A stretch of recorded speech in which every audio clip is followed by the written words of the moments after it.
Tapi, aku yang punya hak untuk memutuskan. Ujar Mas Haris, suamiku, dengan nada ragu, seolah enggan melepas status pernikahan kami. Kita tinggal menunggu sidang. Aku punya hak untuk menggugat cerai darimu. Balasku tegas, mencoba menunjukkan keberanian di hadapannya. Tanpa menunggu lebih lama, aku melangkah ke kamar. Koper di tangan, aku mulai mengemasi pakaian milikku dan Nadia, anak kami. Namun langkahku terhenti ketika suaranya menggelegar dari belakang. Jangan bawa barang-barangku, sergah Mas Haris, menghentikan gerakanku. Aku mendesah, kemudian meletakkan koper itu. Aku tahu betul apa yang dia maksudkan. Dengan tenang, aku mengambil tas usang yang menjadi milikku sejak dulu, simbol kecil dari kemandirianku. Aku hanya membawa pakaian milikku dan Nadia, yang aku beli sendiri, ucapku sambil memasukkan sisa barang yang tak muat ke dalam kantong plastik hitam. Setiap lipatan kain terasa seperti lipatan kenangan yang harus kulepas.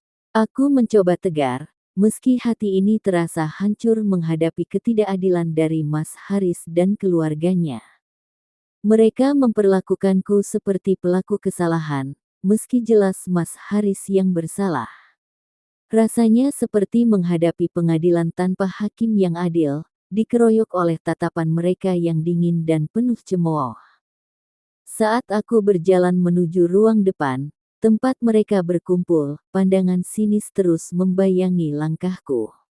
Aku menelan ludah, berusaha menahan air mata yang mendesak keluar. Kamu akan menyesal telah melakukan ini pada Haris, sindir Nita dengan jari telunjuknya mengarah tepat ke wajahku. Suaranya menusuk, seperti belati yang menambah luka di hatiku. Kita lihat nanti siapa yang benar-benar akan menyesal. Balasku dengan senyum sinis, mencoba menahan emosi. Sinta, tunggu dulu. Suara Mas Haris kembali memanggilku, penuh otoritas yang terasa kosong bagiku. Serahkan mobil itu padaku. Kamu tidak bisa pergi begitu saja tanpa berbagi harta gono gini. Ucapnya tanpa sedikit pun rasa malu atau empati. Iya, kembalikan hak Haris. Jangan serakah. Mau pergi seenaknya sambil membawa semua harta. Aku berhenti sejenak, memandang mereka dengan penuh rasa tak percaya. Kalian ini keluarga lawak, ya. Harta apa yang kalian bicarakan? Mobil itu aku yang beli. Dan sekarang kalian merengek-rengek mengemis harta yang bukan milik kalian. Memalukan sekali. Sindirku tajam. Perkataan itu membuat mereka semakin marah. Wajah ibu mertuaku memerah, tampak seperti hendak meledak, sementara Mas Haris hanya diam dengan raut wajah penuh amarah terpendam. Tapi itu tetap ada hak adikku. Kamu tidak bisa mengambil semuanya begitu saja. Kalau perlu, jual saja mobil itu dan hasilnya dibagi dua. Tukas Mbak Nita, kakak Haris, dengan nada yang tak kalah tajam. Sudah berapa kali aku bilang, mobil itu atas nama ibuku. Jelas sekali bukan milik kalian. Apa aku harus mengulang ini ratusan kali? Semua akan diurus di pengadilan. Biar hukum yang memutuskan, jawabku, tegas dan tak ingin lagi berdebat panjang dengan mereka. Jangan bawa ini ke jalur hukum. Kamu malah memperumit keadaan. Sudah diberi solusi yang mudah, tapi tetap keras kepala, ujar Mbak Nita dengan nada gemetar, jelas merasa terpojok. Mudah untuk kalian, bukan untukku. Apa kalian pikir aku sebodoh itu? Balasku tajam, tak mau terintimidasi. Sinta, kamu memang perempuan miskin yang sombong. Percayalah, kamu akan menderita. Aku akan menikah dengan Reta, ucap Mas Haris tanpa rasa bersalah, dengan bangga menyebut nama selingkuhannya. Bagus, Mas. Nikahi dia. Itu lebih baik daripada terus hidup dalam zina dan menambah dosa. Kasihan ibumu, nanti dia tak punya muka di depan orang-orang. Jilbab yang dia pakai, rajin ke pengajian, tapi tetap membela anaknya yang jelas-jelas salah dan penuh dosa. Aku menatap ibu mertuaku, sengaja menegaskan ucapanku meski tahu percuma. Sebaik apapun aku bicara, mereka takkan pernah mengakui kesalahan. Haris, lihat mulut istrimu itu. Dia menyakiti hati ibu, keluh perempuan paruh baya itu sambil terduduk, tangisnya pecah seolah memainkan drama. Ironisnya, aku yang sebenarnya pantas menangis di sini. Kurang ajar kamu, Sinta. Berani-beraninya merendahkan ibuku. Bentak Kiki, adik Mas Haris, seraya maju hendak menyerangku. Aku memelintir tangan Kiki dengan kuat. Silakan tampar aku, kalau ingin tanganmu ini kuputuskan. Ancamku sebelum melepaskannya dengan kasar. Dasar perempuan biadab, umpat Mbak Nita dengan nada penuh kebencian. Jangan harap aku akan menanggung biaya Nadia lagi. Aku akan mencampakkan kalian. Beraninya kau melukai ibuku. Teriak Mas Haris, suaranya meninggi hingga menggema di ruangan. Kami tak butuh uangmu, Mas Haris. Dan ingat ini, aku akan memviralkan videomu. Biar dunia tahu kelakuanmu, terutama di tempat kerjamu. Jangan harap reputasimu akan aman. Balasku dengan nada dingin, mataku menatapnya tajam. Kamu jangan berani-beraninya. Itu bisa menghancurkan pekerjaanku.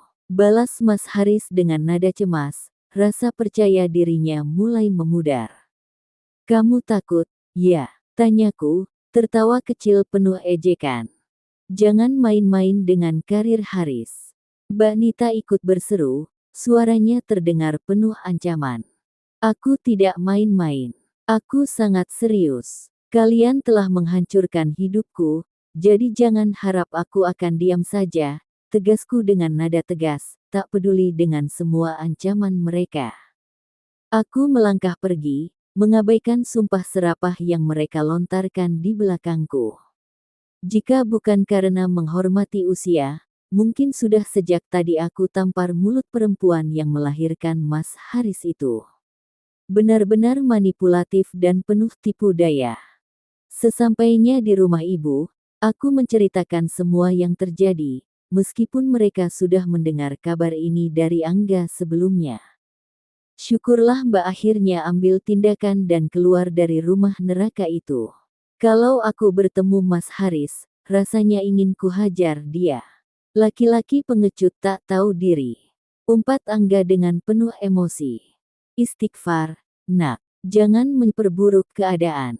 Kekerasan hanya akan menambah masalah baru, ibu mengingatkan Angga dengan lembut, meskipun raut wajahnya ikut diliputi kekhawatiran. Aku mengangguk pelan, sejalan dengan nasihat ibu. Benar, Bu. Mbak bisa hadapi ini dengan cara lain. Mereka sudah cukup malu dengan kejadian ini. Tak perlu balasan fisik, ujarku sambil menenangkan Angga. Ibu mertuamu memang keterlaluan. Bu Nurul itu tak pernah berubah. Padahal kamu tidak salah apa-apa, Sinta. Dia bahkan berani berbuat zalim pada cucunya sendiri, kata ibu dengan suara bergetar, matanya mulai berkaca-kaca. Aku tahu betapa sakit hatinya melihat putrinya diperlakukan seperti ini. Aku memegang tangan ibu dengan lembut, mencoba menenangkannya. Tenang, Bu. Putrimu ini kuat. Dengan keadaan sekarang, aku akan buktikan bahwa kita bisa bangkit tanpa mereka. Aku tak akan mengemis nafkah untuk Nadia kepada ayahnya. Kita bisa melaluinya bersama, ucapku, berusaha meyakinkan ibu sekaligus diriku sendiri. Aku terbangun dengan leher terasa kaku, sisa kelelahan dan beban pikiran yang terus menghantui. Dengan langkah berat, aku menuju kamar mandi. Setelah menyelesaikan salat subuh, aku segera bergegas ke dapur untuk menyiapkan sarapan. Namun, pikiranku kembali dihantui kegelisahan. Aku memikirkan Nadia. Bagaimana nanti dia di sekolah? Akankah teman-temannya mengejeknya karena perilaku ayahnya? Pikiran itu terus berputar, membuatku ragu untuk menyebarkan video Mas Haris. Dampaknya bisa saja buruk bagi Nadia, dan aku tak ingin menghancurkan masa kecilnya. Ponselku bergetar. Sebuah pesan masuk dari Niken. Sinta, sepertinya kejadian kemarin belum membuat Reta kapok atau kehilangan pekerjaannya. Aku barusan melihatnya masuk ke balai desa dengan seragamnya. Jadi, Pak Kades belum juga memberikan sanksi pada perempuan itu. Apa dia menunggu aku mempermalukannya lagi di depan umum? Pikirku dengan amarah yang kembali membara. Setelah mengantarkan Nadia ke sekolah, aku langsung menuju kantor balai desa. Niken sebelumnya mengabarkan bahwa Reta masih bekerja seperti biasa, seolah tidak ada yang berubah. Pagi itu, suasana di balai desa sudah ramai. Ada acara vaksinasi gratis, dan sejak pukul 8, banyak warga yang mulai berdatangan. Aku melangkah masuk ke gedung, mataku memperhatikan setiap ruangan satu persatu. Pintu-pintu ruangan dibiarkan terbuka, memperlihatkan aktivitas para staf. Ada yang sibuk bekerja, ada pula yang santai bermain ponsel.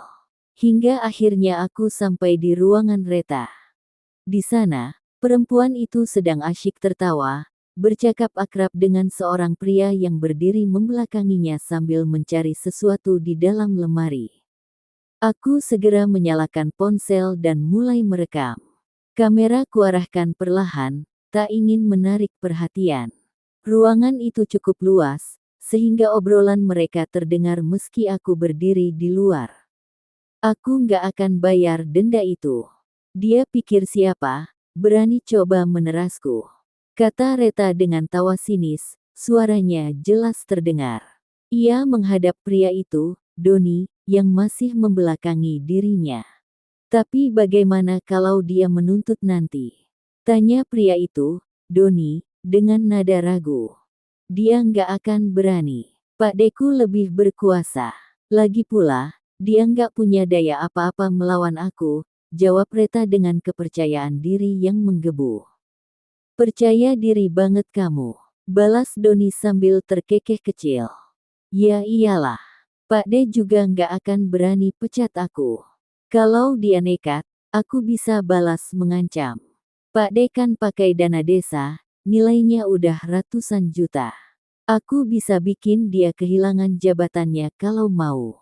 Reta berbicara penuh kebanggaan, seolah skandal korupsi pamannya adalah senjata andalannya. Dalam hati, aku tersenyum miris. Skandal mereka bisa jadi senjata untuk mendepak keduanya sekaligus. Tiba-tiba Doni berbalik badan, dan pandangannya langsung tertuju padaku. Wajahnya berubah tegang, tangannya refleks menggaruk kepala, jelas merasa salah tingkah. Tak butuh waktu lama, Reta ikut menoleh dan menatapku tajam. Kamu ngapain di sini? Serunya dengan nada keras, sambil berdiri dari kursinya. Aku tetap tenang, tak menggubris teriakannya. Dengan lantang aku berkata, "Hei, kalian semua pasti penasaran kenapa Reta nggak dipecat, kan?" Suaraku cukup keras untuk menarik perhatian orang-orang di sekitar. Seorang wanita muda mendekat dengan raut ingin tahu. Ada apa, Mbak? Apa yang terjadi? Tanyanya, diikuti beberapa staf lain yang mulai berdatangan, penasaran dengan kegaduhan ini. Pak Khalil, sang kepala desa, datang mendekat dengan ekspresi kesal. Mbak, apalagi yang kamu cari di sini? Jangan buat keributan, tegurnya dengan nada tegas. Semua diam. Saya akan menunjukkan sebuah kejutan yang tidak kalian sangka. Ujarku dengan penuh keyakinan. Mereka terdiam, menunggu apa yang akan aku tunjukkan. Aku menyalakan video dengan suara penuh, dan wajah mereka segera berubah kaget saat menyaksikan video yang kutayangkan. Reta langsung terdiam, sementara Pak Kades hanya bisa menunduk, wajahnya memucat.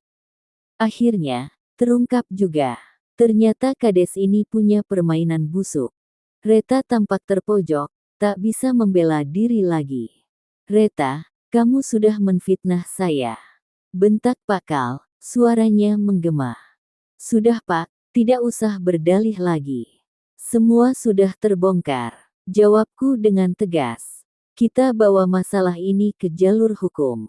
Pemimpin seperti dia, yang penuh korupsi, tak pantas untuk dipertahankan, apalagi dengan perilaku anak buah yang menyimpang. Tambahku, menantang mereka untuk menghadapi kenyataan. Bayar denda itu, atau motormu kami ambil. Teriak seorang pemuda dengan suara penuh amarah, diikuti oleh beberapa suara lainnya yang semakin kesal setelah mengetahui kebenaran ini. Mungkin sebagian dari kalian belum tahu, apa yang telah dilakukan wanita murahan ini. Ini dia videonya, yang terekam saat dia tertangkap kemarin. Warga semakin geram, pandangan mereka penuh kebencian kepada Reta. Sebesar itu kesalahan, masih saja ingin dilindungi oleh Kades. Ini sudah keterlaluan, teriak seorang warga, merasa marah dengan perlakuan yang terjadi. Ayo, kita bawa mereka keluar dari sini. Terdengar ajakan untuk bertindak lebih jauh. Pak Kades yang tampak semakin panik mencoba membela diri, kalian tidak punya bukti, jangan bertindak sewenang-wenang. Suaranya terdengar gugup. Para stafnya mencoba menenangkan warga, tapi tak ada yang peduli lagi. Namun, meskipun Pak Kades berusaha menghalangi, warga yang sudah sangat kesal tidak mengindahkan peringatannya.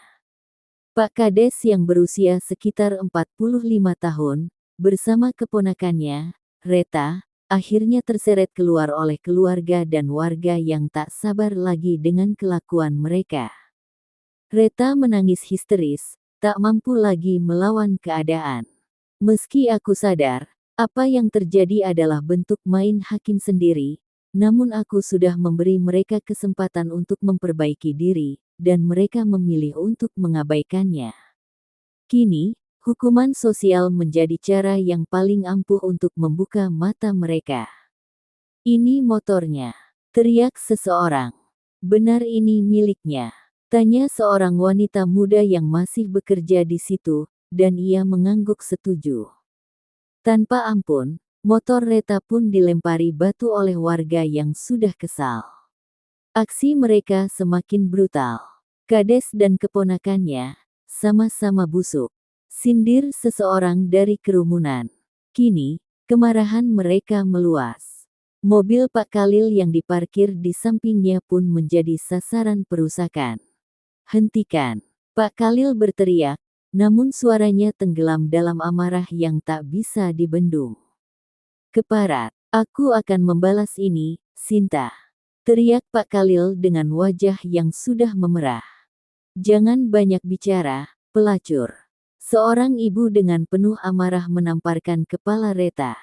Aku merasa puas melihat semua ini terjadi. Ibu-ibu di sekitar semakin kesal dan melontarkan sumpah serapah. Cacian dan makian mereka tak henti-hentinya untuk Reta. Seorang wanita yang merusak rumah tangga orang lain dan terlibat dalam perbuatan hina, jelas membuat emosi kaum wanita meledak. Solidaritas mereka seolah menggerakkan mereka untuk memberi pelajaran. Kalau Pak Kades tidak bisa menghukum dia, kita yang akan turun tangan. Salah satu ibu dengan berani mengambil air selokan yang cukup tinggi akibat hujan semalam. Menggunakan gelas bekas air mineral, ia menyiramkan air kotor itu ke wajah Reta. Ini untuk kamu, pelajaran yang pantas. Teriak seorang ibu lagi. Dan kembali air itu tercurah di wajah Reta, membuatnya terbatuk-batuk dan gelagapan. Rasain tuh, wajah cantikmu dari hasil jualan murahan. Ujar mereka dengan penuh ejekan. Kita siram saja dengan air comberan. Ejek salah satu ibu. Mobil Pak Lurah tak luput dari amukan. Kacanya pecah, penuh dengan goresan, dan lampunya pun hancur. Motor milik Reta juga mengalami nasib yang sama, tampaknya akan membutuhkan biaya cukup besar untuk perbaikan. Aku hanya diam menyaksikan kerusuhan itu, tak perlu ikut campur atau mengotori tangan sendiri. Inilah akibat dari sanksi sosial yang mereka terima, rasa malu yang harus mereka hadapi. Ternyata Pak Kades dan keponakannya sama-sama tak terpuji. Pemimpin seperti mereka memang pantas diberi pelajaran, mereka yang menghisap uang rakyat. Dana yang seharusnya digunakan untuk kemajuan desa justru diselewengkan demi kepentingan pribadi dan keluarga mereka. Dulu, Pak Kades hanya seorang petani sawit dan guru yang berjanji akan membela rakyat kecil. Banyak orang percaya padanya, memberi dukungan tanpa ragu. Tapi ternyata, kata-kata itu hanyalah kedok belaka, tidak menjamin dia akan amanah. Aku sudah mengikuti prosedur yang benar dalam mengajukan permintaan, tetapi mereka malah menipu aku. Ketika kemarahan masyarakat sudah memuncak, tak ada yang bisa mereka lakukan untuk menghindar. Beruntung, aku sempat merekam percakapan Reta dan kini memiliki bukti yang tak terbantahkan. Reta tak bisa mengelak lagi. Ia hanya bisa terduduk, menyembunyikan wajahnya dengan kedua tangan. Masih muda, merasa cantik, jual apem sana-sini. Apa itu pekerjaanmu sekarang, biar bisa bergaya? Ujar seseorang dengan nada sinis. Sambil terus diteriaki, Reta semakin terpojok. Hentikan. Bapak, Ibu, Mas, Mbak, jangan sampai bertindak gegabah. Kita tak boleh main hakim sendiri atau merusak barang milik orang. Itu mobil Pak Kades yang kalian hancurkan. Kalian semua bisa masuk penjara kalau sampai dilaporkan. Ucap Muji, salah satu staf yang juga merupakan tetanggaku. Rumahnya hanya beberapa rumah dari rumahku. Jadi, kamu mau mengancam kami? Yang harus masuk penjara itu bosmu. Apa kamu ikut menikmati hasil korupsi dia? Teriak seorang pria dari kerumunan. Suasana semakin panas. Muji yang awalnya tampak berani, kini malah mencari perlindungan di belakang temannya saat semakin banyak orang yang marah. Biar masyarakat yang menyelesaikan ini. Kalau bosmu tak amanah, Reta, kamu harus bayar denda dan minta maaf pada Mbak Sinta. Perintah seorang pria yang terlihat tegas. Reta hanya diam, wajahnya tampak pucat, seakan tidak bisa menghadap kemarahan yang datang dari sekelilingnya. Dasar gadis tak tahu malu. Teriak beberapa orang, melontarkan hinaan padanya. Lihat Reta, semua orang di sini mendukungku. Mana sikap sombongmu yang biasa itu? Aku berkata sambil menarik wajahnya dengan kasar, memaksanya menatapku. Reta hanya menatapku dengan mata penuh kebencian. Bibirnya terkunci, tidak bisa berkata apa-apa. Kamu merenggut Mas Haris dariku, dan kamu kira aku akan menyesal atau merendahkan diri di hadapan pria itu? Tidak akan. Semoga setelah ini kamu benar-benar bisa menikah dengannya, dan merasakan hidup dengan mertua seperti Bu Nurul. Ujarku dengan tajam. Kamu cemburu kan, karena Mas Haris akan menikahiku. Reta menyeringai dengan sinis. Dasar perempuan kampungan, selalu bertindak kasar. Kasihan, suamimu sendiri saja memilih aku, meninggalkanmu. Keluarga Mas Haris tentu lebih menyukaiku. Kamu hanya menunggu untuk dilupakan. Katanya, seolah bangga bisa mendapatkan perhatian keluarga Haris. Berani sekali bicara begitu, hah. Sadarlah, kamu ini gadis yang tidak punya harga diri. Malah merasa lebih hebat dari Mbak Sinta. Ucap seorang ibu dengan nada marah, ikut menegur Reta. Kamu yang sebenarnya kampungan. Videomu itu benar-benar memalukan. Seru yang lainnya dengan penuh kebencian. Reta semakin dihujani cacian, dan kali ini air selokan kembali disiramkan ke wajahnya. Saking marahnya, seorang ibu bahkan menjambak rambut Reta, membuatnya meringis kesakitan. Ibu-ibu yang lain tertawa melihat kejadian itu. Aku sendiri tidak bisa menahan diri untuk tersenyum, namun ketika Reta menatapku dengan penuh amarah, senyumku segera menghilang. Aku sudah berada di sana hampir 2 jam. Reta kembali dipanggil untuk membayar uang yang dijanjikan, dan dia berkomitmen untuk menyelesaikannya dalam 3 hari ke depan. Pasti Mas Haris lah yang akan jadi sasaran Reta untuk meminta uang. Tunggu saja, mantan ibu mertuaku. Belum juga menikah, Reta sudah mulai meminta uang dari anakmu, yang selama ini menjadi tumpuan ekonomi keluarga. Tiba-tiba ponselku berdering, sebuah panggilan dari Mas Haris menggunakan nomor baru yang belum sempat aku blokir. Aku mengangkatnya. Sinta, di mana kamu? Aku ingin bertemu. Suara Mas Haris terdengar keras, memekakkan telinga. Aku ingin tahu, apa yang kamu pikirkan dengan membuat keributan di balai desa dan mempermalukan Reta di depan orang banyak? Belum cukupkah kamu membuat kami malu? Kalau begitu, kemari sekarang, Sinta. Aku akan memberikanmu pelajaran atas apa yang telah kamu lakukan pada Reta. Kamu telah membuatnya takut dan trauma. Serunya dengan nada meninggi.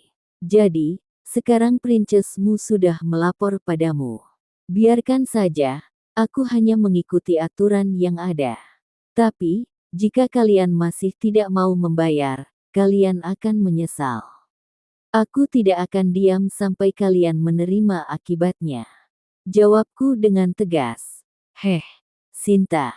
Tiba-tiba ponselku direbut oleh mantan ibu mertuaku. Kamu ini memang licik, ya. Kalau begitu, biar saya jambak rambutmu dan siram wajahmu dengan air keras. Tidak tahu malu, telah membuat Reta dihukum seperti ini. Kamu memang perempuan brengsek. Apa kamu sengaja ingin memeras Haris agar mengeluarkan 30 juta? Kamu ingin anak saya bayar karena kesalahanmu. Makinya penuh amarah. Ibu ini sepertinya tidak punya akal sehat. Mereka yang berbuat dosa, mereka yang harus menanggung konsekuensinya. Kenapa aku yang disalahkan? Ini kesalahan mereka berdua, jadi jangan tutup mata dan seenaknya menyalahkan aku.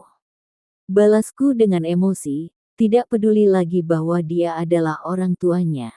Kalau Haris melakukannya, itu karena dia sudah bosan dengan istri yang seperti ini. Itu naluri pria. Reta itu cantik, terdidik, dan seorang wanita karir. Dia lebih cocok dengan Haris, sedangkan kamu, banyak kekurangannya. Haris saja malu membawamu ke tempat umum, kamu itu cuma penuh iri dan dengki. Ujarnya panjang lebar. Terpelajar tapi berzina, Ibu, berhentilah menuduhku iri. Faktanya, keluarga kalian yang sekarang kelabakan menahan malu, punya calon menantu seorang pelacur murahan. Silakan buru-buru nikahkan mereka, jangan lupa bayar denda, ya. Jangan khawatir, nanti pasti seru, dan nikmati saja punya menantu seperti Reta, semoga dia membuatmu bahagia. Jawabku, merasa kesal.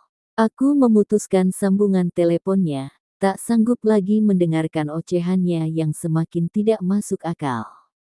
Tak lama, ponselku berdering lagi, panggilan dari Mas Haris. Tanpa pikir panjang, aku langsung menolak panggilannya. Sinta, kamu yang harus bayar uang itu. Semua ini kesalahanmu. Aku tidak akan membayar sendirian. Pesan dari Mas Haris. Orang kaya dan terdidik kok minta uang padaku. Itu masalahmu, bayar sendiri. Apa kamu sudah kehabisan uang, nggak bisa bayar? Balasku.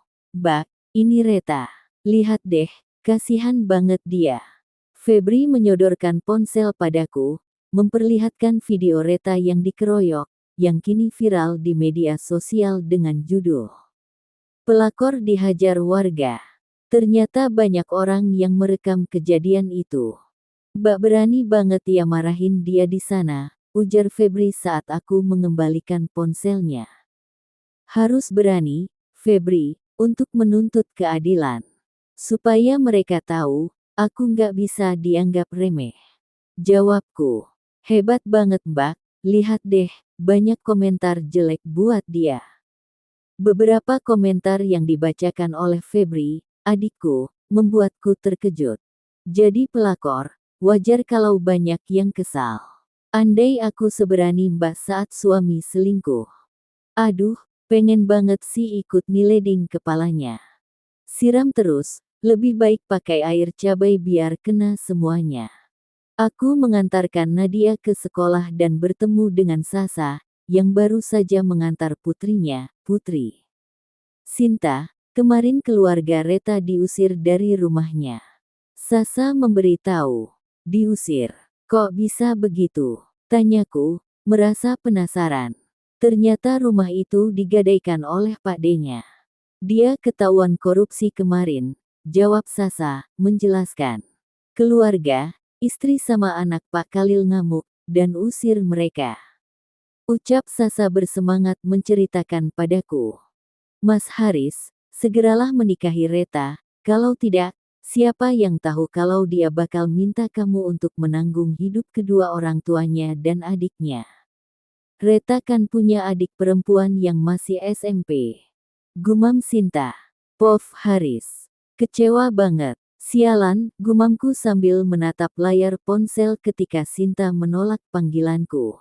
Istri yang tak tahu terima kasih itu selalu saja membuat masalah baru. Cepat-cepat aku mengirim pesan padanya, meminta agar dia ikut menanggung setengah dari denda yang harus dibayar. Arg. Sinta langsung membalas dengan menghinaku, menyebut aku miskin. Lihat saja nanti, Sinta. Aku akan lebih kaya darimu. Gajiku lebih besar, balasku penuh amarah. Sedangkan Reta, kasihan, dia jelas tak punya uang sebanyak itu, apalagi setelah keluarganya diusir dari rumah oleh keluarga Pak Kades. Semua ini terjadi karena Sinta yang terus-menerus membuat keributan di balai desa hingga akhirnya Pak Kades terungkap terlibat kasus korupsi. Ibu benar-benar pusing, Haris. Sinta semakin tidak menghargai kita, dan terus saja merendahkan martabatmu. Keluh ibu, lalu merebahkan tubuhnya di sofa. Aku bisa melihat betapa tertekannya ibu dengan masalah ini. Dia harus menahan malu karena gosip yang tersebar di sekitar kami. Orang-orang selalu membicarakan kejadian antara aku dan Reta. Ibu malu keluar rumah, Haris. Mereka semua memandang ibu sebelah mata, seolah-olah kita yang salah. Keluh ibu sambil memijit kepalanya, mencoba meredakan sakit kepala yang semakin berat. Mas Haris, segera nikahi saja Reta. Biar Sinta itu kapok dan berhenti banyak omong. Setelah kalian sah, dia tidak akan bisa membuat masalah lagi, kata Kiki yang baru keluar dari kamar dan duduk di samping ibu. Ibu juga setuju, kamu nikah siri saja dulu. Sampai kapan kamu terus dihina begitu, tambah ibu. Memang benar, jika aku menikah dengan Reta, orang-orang pasti akan diam dan berhenti menghinaku. Tapi, Bu, dari mana aku bisa dapat uang buat bayar denda itu? Aku merasa pusing memikirkan masalah ini, leherku terasa kencang. Kamu bisa pinjam dulu sama teman-temanmu, mereka kan pasti orang-orang yang mampu, usul ibu. Tapi, Bu, aku gengsi kalau harus pinjam. Ibu kan punya simpanan perhiasan, coba jual saja dulu, pintaku, mencoba mencari jalan keluar. Ibu nggak bisa, Haris. Perhiasan itu nggak boleh dijual, jawab ibu tegas. Ibu kemarin minta untuk beli perhiasan baru, tapi malah belum dibeliin. Sekarang malah mau jual yang sudah ada. Ibu menjawab dengan wajah cemas, menolak keras permintaanku. Mas, kamu kan kerja di bank, tempat orang nyimpen uang. Masa sih nggak bisa manfaatin posisi kamu di sana? Ujar Kiki, mencoba memberi solusi. Jadi kamu suruh aku berbuat curang. Kalau sampai ketahuan, gimana? Aku terdiam sejenak, saran Kiki memang terdengar menggoda, tapi kalau sampai ketahuan, bisa-bisa aku kehilangan pekerjaan atau bahkan berurusan dengan hukum. Main pinter aja, Mas. Jangan sampai ketahuan, sahut Kiki dengan penuh percaya diri. Aku mulai ragu, apakah aku harus mengikuti saran Kiki. Reta mengajakku untuk bertemu di sebuah kafe. Mas, keluargaku kini kehilangan tempat tinggal, dan itu semua gara-gara istrimu. Kamu harus bertanggung jawab. Reta berkata dengan nada kesal, wajahnya terlihat marah. Tanggung jawab gimana? Tanyaku, bingung dengan permintaannya. Kamu harus memberi tempat tinggal untuk orang tuaku. Apa mereka harus jadi tunawisma sekarang? Jawabnya dengan suara bergetar. Aku saja belum punya rumah, masa aku harus tanggung jawab atas keluargamu juga? Balasku, merasa kesal. Kenapa harus aku yang menanggung beban ini? Kamu serius mau menikah denganku, kan? Jangan bilang tidak. Aku sudah terlanjur malu dengan semua yang terjadi ini. Reta mulai menangis, suara tangisnya perlahan terdengar. Jangan nangis di sini, banyak orang. Nanti mereka kira aku yang menyakitimu. Aku meminta agar Reta menahan tangisnya, merasa tidak nyaman dengan perhatian orang lain. Jawab dulu, Mas. Kamu sanggupkan memenuhi permintaanku? Reta kembali memohon, air matanya masih mengalir. Akhirnya aku menyerah. Baik, kalian bisa tinggal di kontrakanku, jawabku, merasa kasihan padanya. Serius, Mas? Tanya Reta. Air matanya perlahan mereda, dan senyumnya mulai mengembang. Serius, tapi jangan nangis lagi ya, kataku, sedikit tersenyum, meskipun hati ini penuh dengan kebingungan.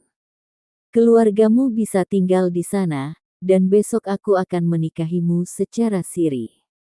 Tidak masalah, kan? Ucapku, mencoba menawarkan solusi. Iya, Mas, nggak masalah.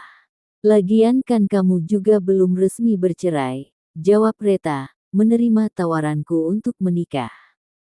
Tapi, lebih baik kita tinggal di rumah ibuku. Biarkan rumah kontrakan itu ditempati oleh keluargamu, karena di sana cuma ada 2 kamar, aku menjelaskan, memberikan alasan. Baik, Mas. Aku ikut saja. Yang terbaik menurutmu, jawab Reta, setuju dengan rencana itu. Selain itu, rumah ibu juga punya hakku, karena aku ikut membiayai renovasinya. Jadi, nggak usah sungkan. Itu juga akan jadi rumah kita nanti.